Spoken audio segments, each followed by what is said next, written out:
Water, an inorganic, transparent and odorless chemical substance that covers 70% of the known Earth's surface. It is the driving life force behind the carbon-based organisms that flourish on our Earth. It borders and separates our lands and collects and solidifies at the inner and outer regions of our flat, stationary realm. God should have sent a message to the inhabitants of Earth and been precise and told them to watch the water, to meditate on its function and natural laws, because in their time a great deception would be cast over them, like a cold shadow of an unknown, nefarious king. And maybe God did send this message in the form of a flood, but its truth was mythologized and buried, and the lie propagated in spite of it. Resting water does not curve and convex. The natural laws of a resting body of water insist that it takes the exact shape of the container it fills, and always finds and maintains a flat level. Resting water always rests flat. And watching the water when we sit at vantage points, when journeying above in planes, and before we take a sip from our drink, we must remember to never forget this law. Most of us instinctively understand the laws of water, and yet many continue their day-to-day willfully participating in the nonsensical, heliocentric hoax. But for us that know that our Earth is not a spinning planet in an infinite vacuum of space, the ones that have studied the sun diligently and realize that it is the sun that is moving and not the Earth, the ones that have plotted the illogical routes of flight paths on a globe model and concluded that the model is incorrect, the ones that know that the laws of density govern the rise and fall of objects and have studied vanishing points, the ones that have forsaken conventional telescopic lenses, pondered rainbows, sundogs, and the stars above us know that we reside within a dome firmament and there exists water above us, and the ones that understand that our entire enclosed Earth system is governed by electromagnetism, frequency, and vibration that emanates from a central magnetic North Pole. We are the ones that scratch our heads and wonder how on earth we got in this heliocentric mess in the first place. And if meditating on the stars in the water beyond our firmament long enough, and on the electromagnetism, frequencies and vibrations that make them twinkle through so many shades of vibrant colors and geometric patterns, one might perhaps, just perhaps, ask, is there something more to electromagnetism? Something that has been missed or overlooked? Something untold or hidden? Electromagnetism is a fundamental force of Earth. The electromagnetic field takes the form of a torus in which all electromagnetism, frequency and vibration flows. A toroid is a revolving surface that takes the shape of a donut. Toroidal inductors and transformers are central to generating electric energy. There are many ways in which electromagnetism can be produced. We've looked at some before. We know that a magnetic field can produce electricity, and that electricity can produce a magnetic field. It works both ways. Magnetism and electricity are inextricable. It is a dance of polarity. Electric charges either repel or attract each other. Magnetic poles attract or repel one another. For every North Pole, there is a corresponding South Pole. An electric current passing inside a wire creates a corresponding magnetic field outside of the wire. And an electric current is created in a loop of wire when it is moved toward or away from a magnetic field. Horseshoe magnets are powerful permanent magnets. Due to their shape, in which both magnetic poles are close together, a powerful, strong magnetic field is produced. The horseshoe magnet can also function as an electromagnet. The first ever electromagnet was invented in 1824, we are told, and was in the form of a horseshoe magnet. Its power was evident from the beginning. It weighed only 200 grams, but could lift 4 kilograms of iron. The key to the horseshoe magnet's power is the placement of its poles. You can see the magnetic field here, represented by the vector lines. If you look closely, you can see the concentration of the magnetic field is greater near the poles of the magnet. Since as far back as we can remember, we have been presented with and entertained ideas of the future. Not necessarily our future as individuals, but the future of humanity, technology, and society at large. Whether it is in the form of Hollywood movies, you know the ones, the action films, the science fiction sagas, and the animated kind, or literature, music, and art exhibitions. In these we see our technology taken to its limits. Crafts fly, computers live, robots help out, holographic screens decorate every room. Cities continue to grow upward into dominating skylines. Some can teleport, and space travel is now possible and the accepted norm.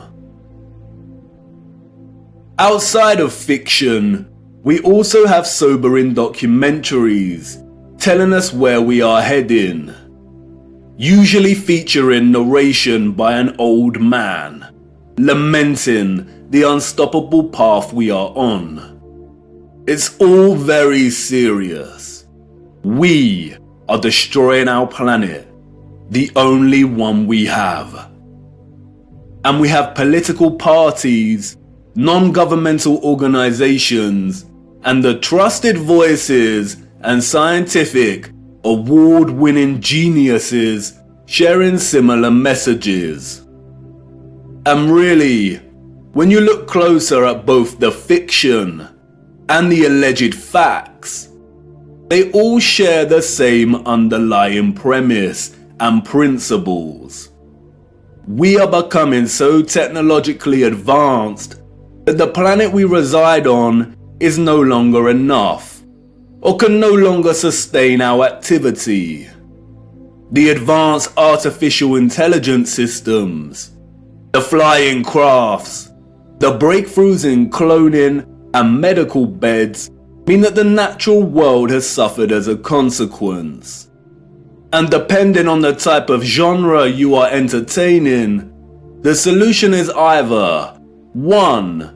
For humanity to perish as a result, perhaps destroyed by the very artificial intelligence systems it created in the first place, or perhaps by a natural, lung-choking virus that has mutated and is sweeping the earth to restore natural balance. Or 2, for humans to say goodbye to their lonely little blue ball and head off into space in search of a new home. But you see, there is no globular planet, and there is no space, and therefore all visions of the future are purely fictional, and not particularly innocent. What we don't see emphasized in these visions of the future, however, is the potential of electromagnetism to transform all human life, technology, and society. Which is strange when you consider that all life, and the earth itself, is impossible without electromagnetism. Why wouldn't visionaries want to explore this in more detail? Could it be that they are not allowed to? Could it be that they are afraid of something? Afraid of us connecting one too many dots, perhaps? And again, horseshoe magnets can act as powerful electromagnets. If a civilization was to advance technologically through the use of electromagnetism, then the horseshoe magnet would certainly have a tremendous role to play in that development. Yes, it certainly would. And it certainly did. The horseshoe magnet. The Arc de Triomphe. Yes, one of the most powerful electromagnets ever constructed.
Welcome to the future.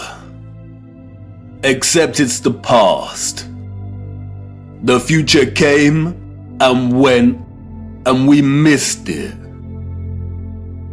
The magnificent architecture we see throughout our realm, in which the official liars and controllers of our world have termed historicist, neoclassical, Renaissance, Gothic, and so on, all belong to one whole unified civilization.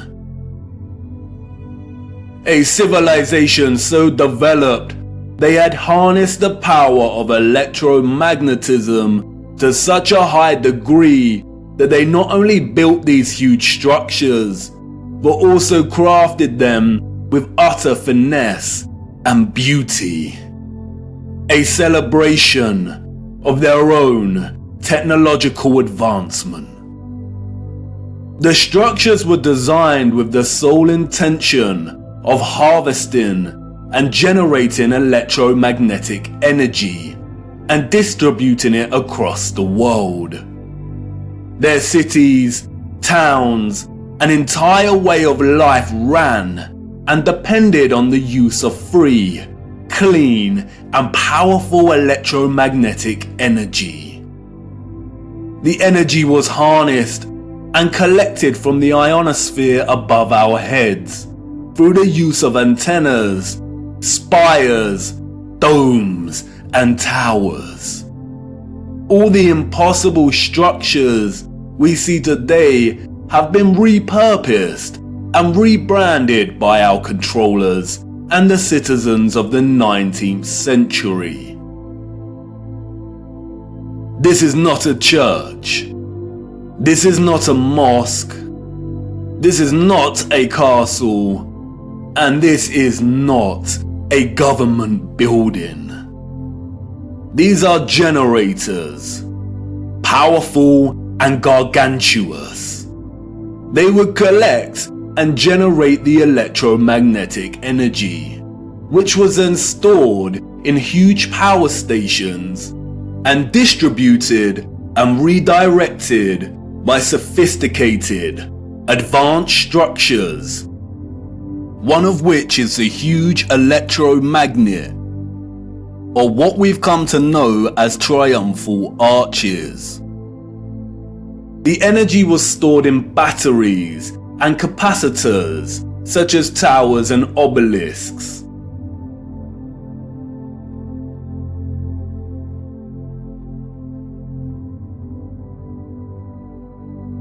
All cities were constructed across our realm in the form of one big, interconnected power grid, much like a huge computer motherboard.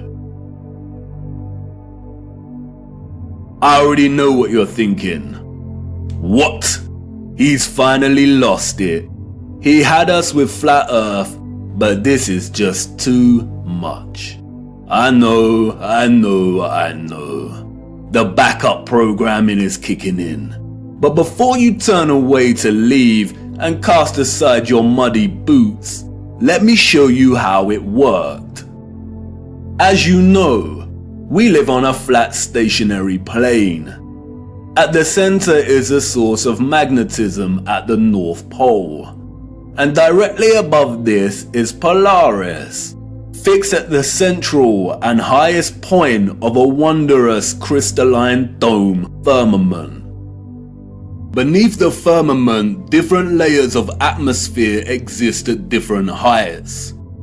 The ionosphere starts at about 30 miles above Earth. It includes the thermosphere and the mesosphere. The ionosphere is an electrical atmosphere that is ionized by the sun's electromagnetism. It also forms the inner edge of the magnetosphere. I know, a lot of big words and abstract concepts, but you are familiar with this process and have been witness to it every day for the entirety of your lives. As you can see, The vials here contain molecular gases that are present in the atmosphere above us. When an electromagnetic source, such as a Tesla coil, is applied within close proximity of these gases, the coil's magnetic field ionizes or charges these gases, and the result is phosphorescent plasma. The gases become colorized. This is why our sky is primarily blue, because the sun's electromagnetic presence ionizes the atmosphere, and the result is colored plasma. When the sun is entering or exiting our region, or what the liars of the world call sunrise and sunset, we see a variety of color gradients due to its distance from the ionosphere above us. When the sun is no longer journeying above our region, the sky loses its color and we can see the stars in the firmament beyond. Although the official scientists designate the ionosphere as an atmospheric layer, it is actually an ethereal layer. Ether is the fabric or element that carries electromagnetism. It connects everything in our realm. It is the fabric that makes the sun and moon and their concentric journey above our disk possible in the first place. Ether is the mysterious fifth element. It connects everything electromagnetically through vibrational energy. It is the glue, the web, the driving force behind absolutely everything. The four other elements, air, fire, water, and earth, only exist because of the ether. They are expressions of ether's vibrations. Cymatics is a good example of ether's presence. The frequencies fed through the Chladni plate make the sand or salt form precise and complex geometric shapes. The higher the frequency, the more complex the geometric pattern. But what is the conduit that takes the frequency's vibrations and allows the sand to take such shape? That is the ether at work. That's why we see fruits and vegetables that closely resemble cymatic patterns. It is the ether at work. All matter is ethereal, and the shape and form of that matter are different expressions of the ether, determined by frequency and vibration. Ether is the bridge between electromagnetic frequency and vibrational energy and the form of matter itself. You could call it the Holy Spirit of God. The historical and scientific discourse of ether is a deliberately manipulated one. The enemy introduced the truth only to discredit and subsequently bury it. Some of the alleged figures of the past have written on ether. The so-called Aristotle called it the fifth element. James Clerk Maxwell, the so-called father of electromagnetism, spoke of the ether, stating, "In several parts of this treatise, an attempt has been made to explain electromagnetic phenomena by means of mechanical action, transmitted from one body to another by means of a medium occupying the space between them." The undulatory theory of light also assumes the existence of a medium. We have now to show that the properties of the electromagnetic medium are identical with those of the luminiferous medium. The medium he refers to here is the ether. Albert Einstein and others successfully solidified the heliocentric model through fraudulent schools of scientific thought. But even Einstein could not deny the presence of ether. According to the general theory of relativity, space is endowed with physical qualities. In this sense, therefore, there exists an ether. According to the general theory of relativity, space without ether is unthinkable. For in such space there would not only be no propagation of light, but also no possibility of existence for the standards of space and time, measuring rods and clocks, nor therefore any space-time intervals in the physical sense.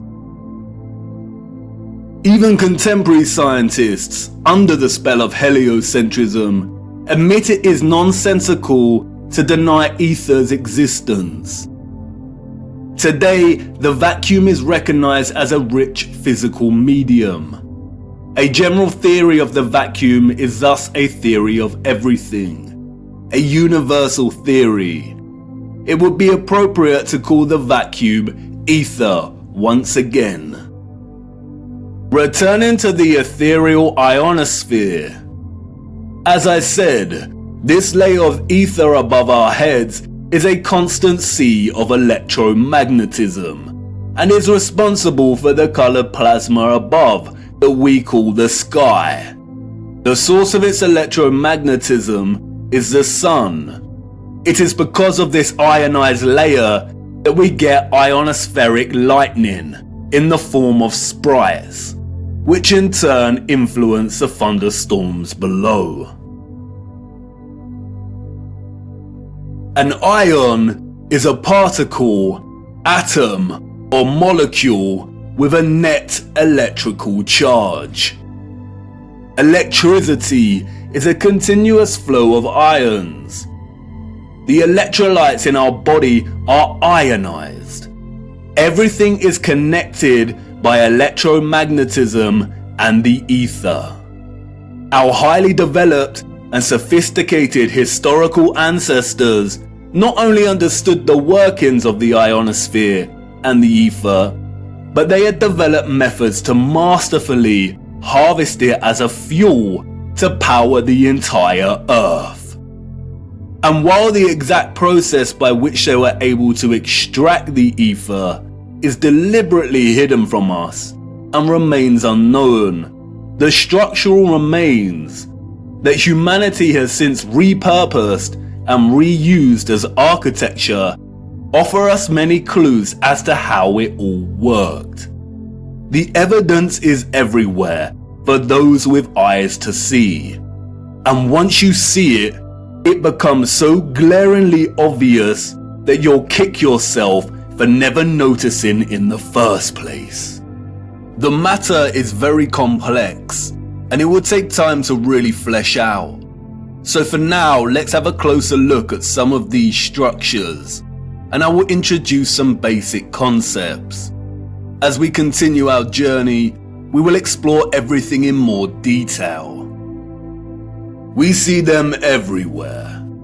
On top of all these magnificent structures, towers, spires, and pinnacles that rise into piercing antennas. It was through these complex antennas that the ether was harvested. You see, after the Great Reset of the 1800s, the enemy fractured the old world's unified understanding of God and created multiple religions to try and hide God and justify the existence of such grand and beautiful technological structures. And I know this may trigger some people, but stay with me, I will not let you down. But for now, it is critical to understand that a lot of the religious icons that adorn and make up these antennas were never indicators of different religions in the old world, nor were they intended to be. They signaled something else entirely. They are usually made from copper and gold. Both are excellent conductors of electricity.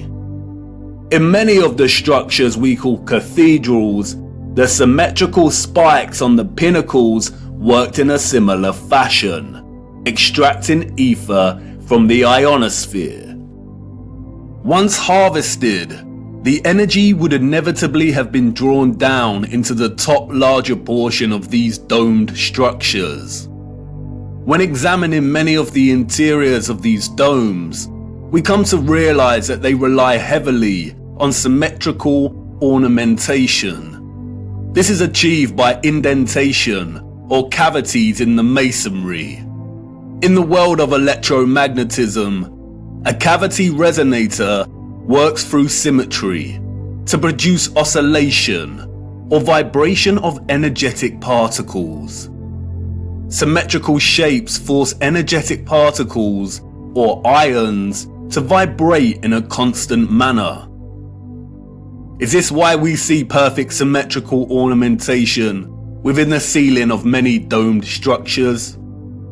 It no doubt sounds absurd, but the majority of these structures also feature a smaller type of cavity resonator, or what is more appropriately termed cavity magnetrons, that offer some clarity as to the real function of these structures. A cavity magnetron is a high-powered vacuum tube that generates microwaves using the interaction of a stream of ions with a magnetic field while in the cavity resonator. A magnetron operates through a hollowed, symmetrical vacuum.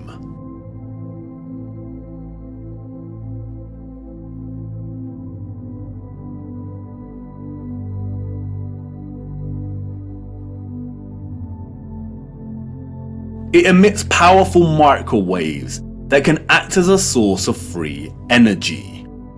If you break the symmetry or close the vacuum, it no longer functions. But can you see the resemblance? These structures were never intended to hold glass within them. The controllers added the stained glass to the rose windows to shut off the magnetron's function. They closed out instruments of free energy. And they are everywhere in these structures.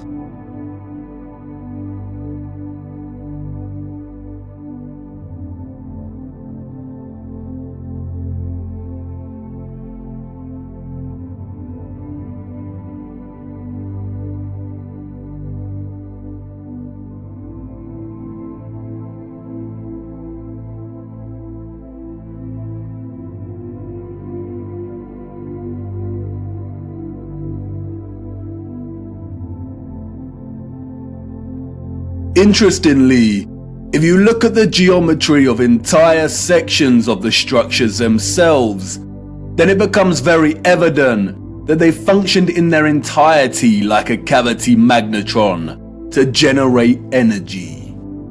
All cavity magnetrons consist of a central heated circular metal chamber in which the current leaves, and it's called a cathode. Look at that word. Cathode. Does it remind you of another word? Cathedral. Cathode. Like with everything else, they corrupt the truth and hide things in plain sight. The controllers removed most of the cathodes integral to these cavity magnetrons, but there are some structures today in which you can see traces of the old cathodes still present.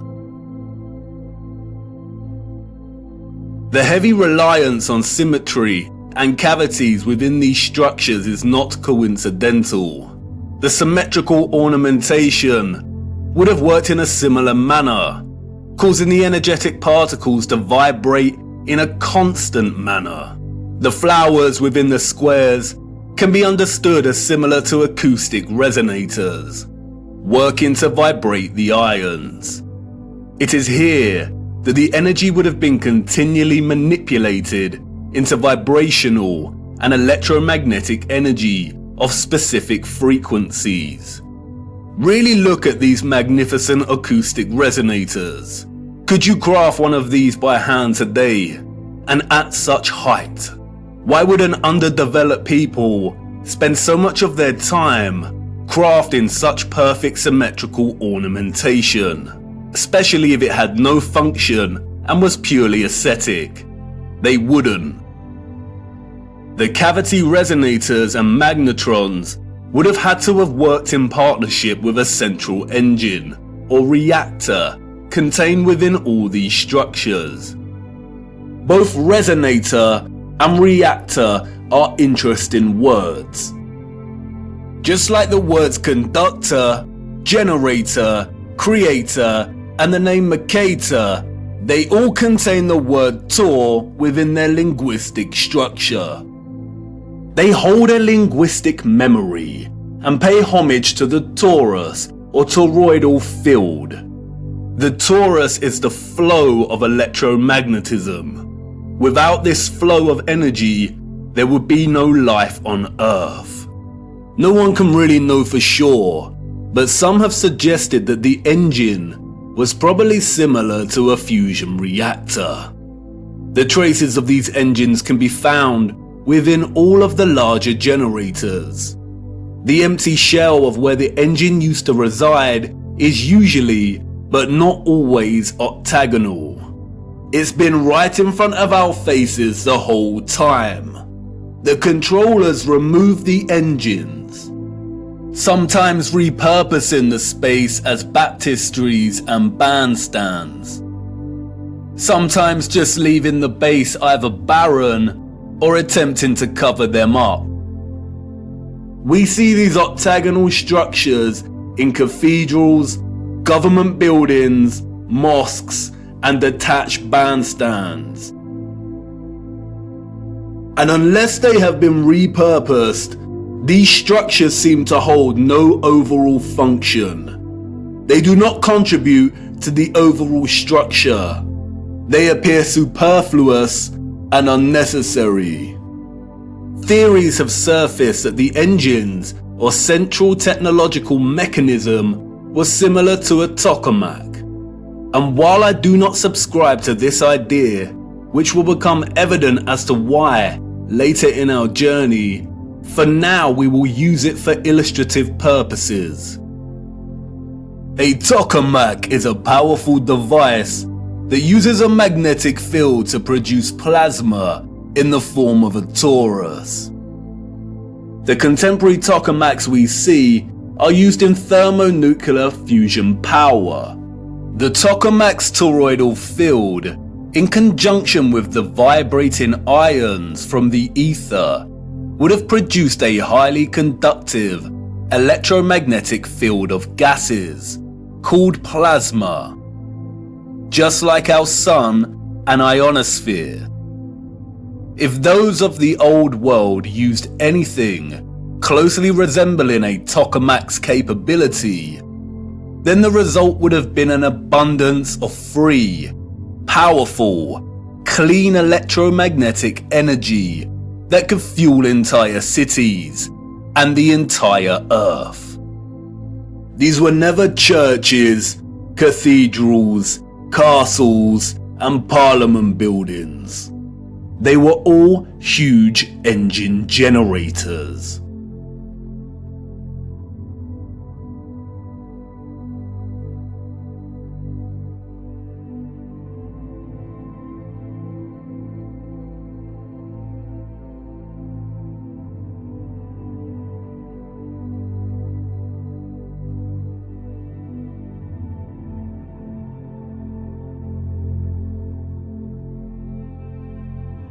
The controllers invented labels and terms such as Renaissance, Greco-Roman, and so on to describe the style of these structures. But as you can see, all these magnificent, impossible structures all share the same fundamental structural principles and design, despite location, time period, and cultures.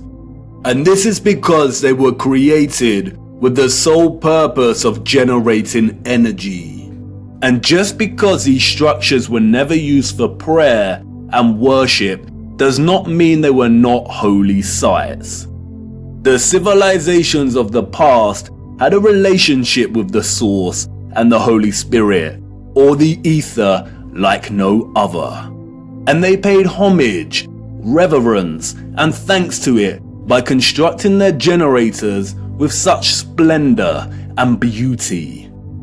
And not only that, but they constructed the entirety of their structures, statues, and ornamentation in reverence of this gift, in reverence of the energy production that made their way of life possible in the first place. The laurel wreath, which the satanic controllers have corrupted in their appropriation of the symbol and redesignation of it to represent Apollo and Lucifer, is in fact a toroidal coil. And we see the toroidal coil throughout the old world's infrastructure, as simultaneously having both a function and a celebration of this function.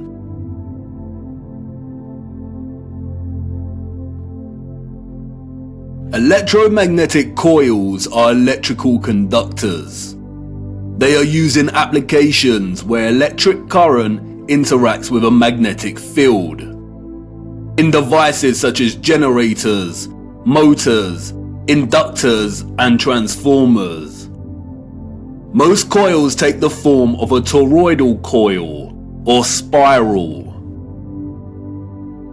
Wire coils are used in conjunction with a magnet to produce powerful electromagnetism. The more turns of the wire, the stronger the magnetic field. Coils generate vortexes, which in turn create an electromagnetic field. It's all one interconnected system.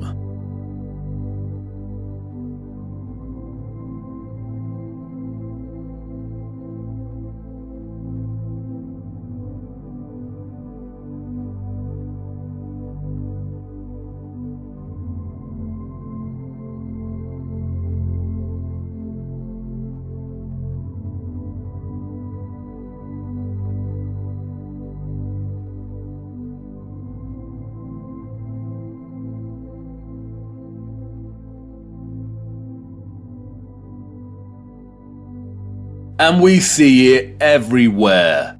This is what columns and rotundas were used for. Powerful coils to generate electromagnetism and carry the current in loops. The torus is found at the base of pretty much every column found throughout our realm. It is everywhere.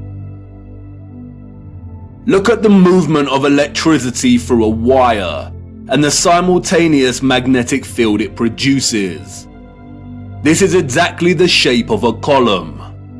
And we see this present in all of these gigantic and meticulously crafted columns.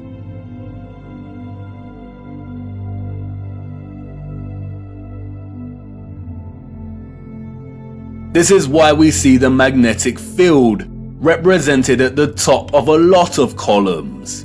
It's the movement of the ions in the magnetic field.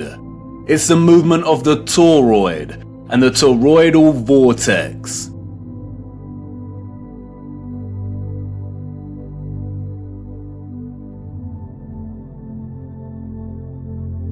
As you saw, coils of copper wire are essential in electrifying the magnet.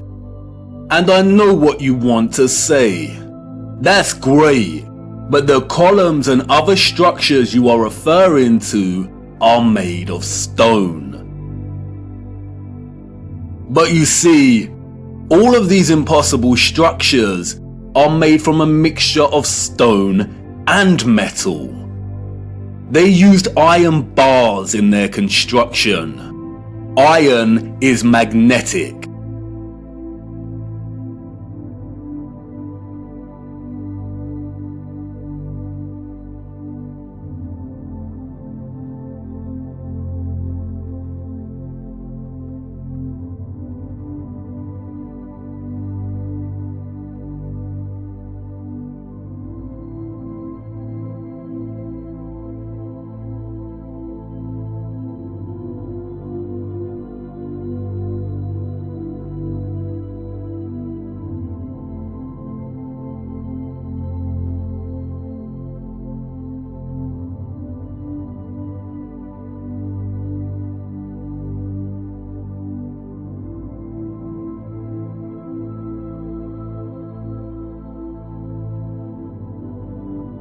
These iron rods run throughout the stone infrastructure and are complemented with copper and gold roofing. Copper and gold are strong conductors of electricity.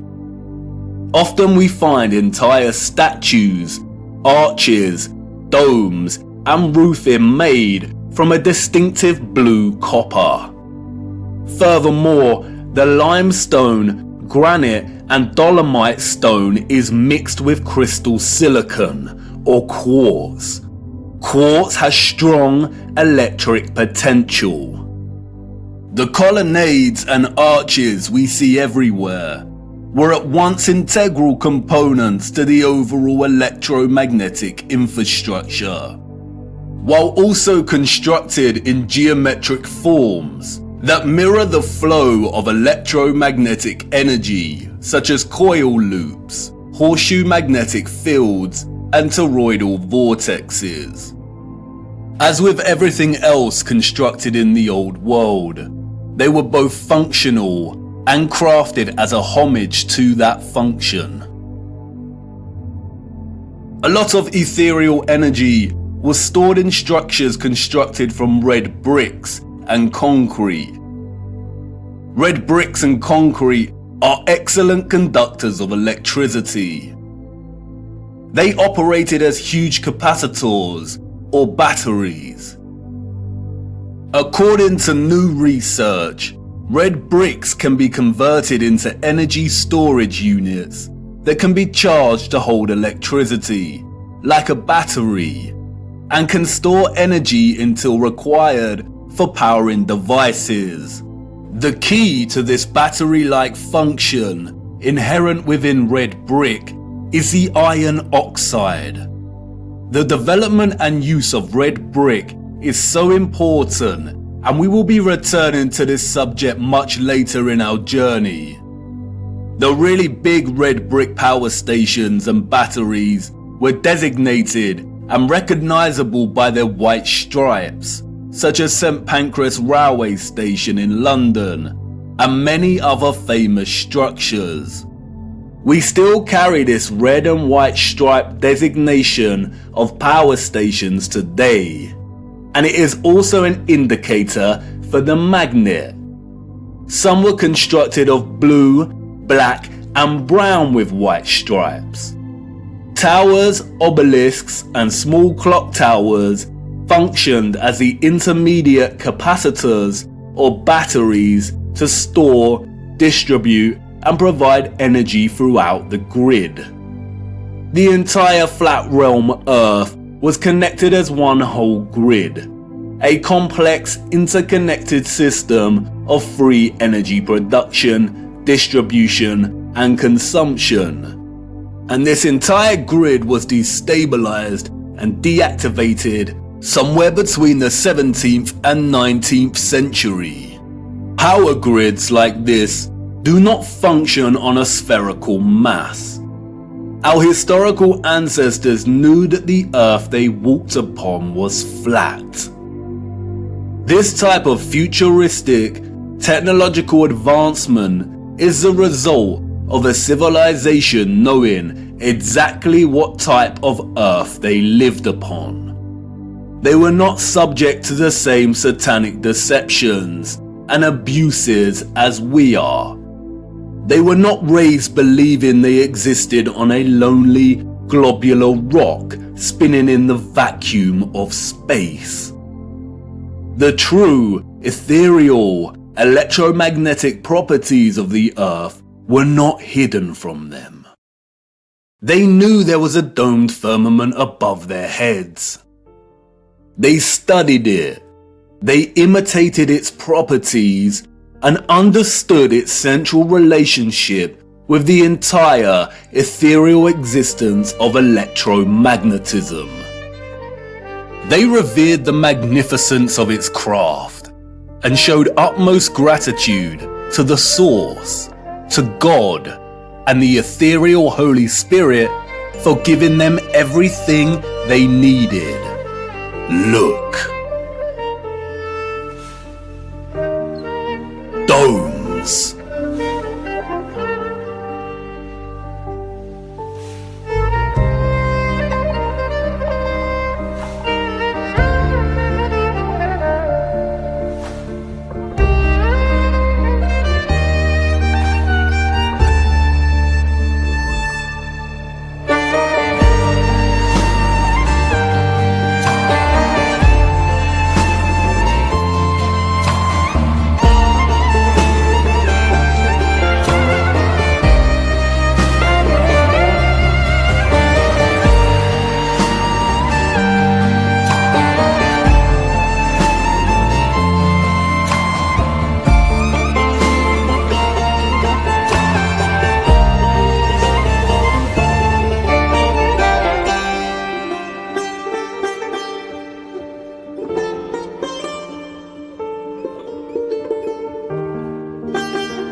Have you seen anything as overwhelmingly exquisite as this before?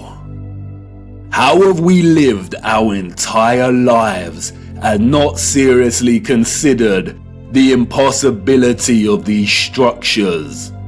How have we lived our entire lives walking amongst the skeletons of the future long forgotten? I know this is all a lot to take in, and I know that the picture has not formed properly in your mind yet. It is hard to imagine an interconnected electromagnetic power grid of this size across the Earth, and the technical nature of electromagnetism doesn't help. And I know that you're full of questions. Who were these people or beings that built these structures? Where did they go? And why were the power grids deactivated? What about all the religious iconography and art we see inside of the cathedrals and mosques? What about all the histories and photographs we have of the construction of these structures? What about the Romans and the Greeks? What about some of the grand mosques that have been constructed in recent times? And if what you're telling me is true, then how did they distribute and store all of this energy like you say? Was it similar to our Wi-Fi and radio signals? We will get to all of these in good time. We have barely scratched the surface. But for now, it is the last question that is important. How did they distribute and store all of this energy? And in what form? For you see, our sophisticated historical ancestors did something that we, as a society, have come to neglect. They watched the water, and they watched it closely, right here on Earth and up above, beyond the firmament. Come on, let me show you.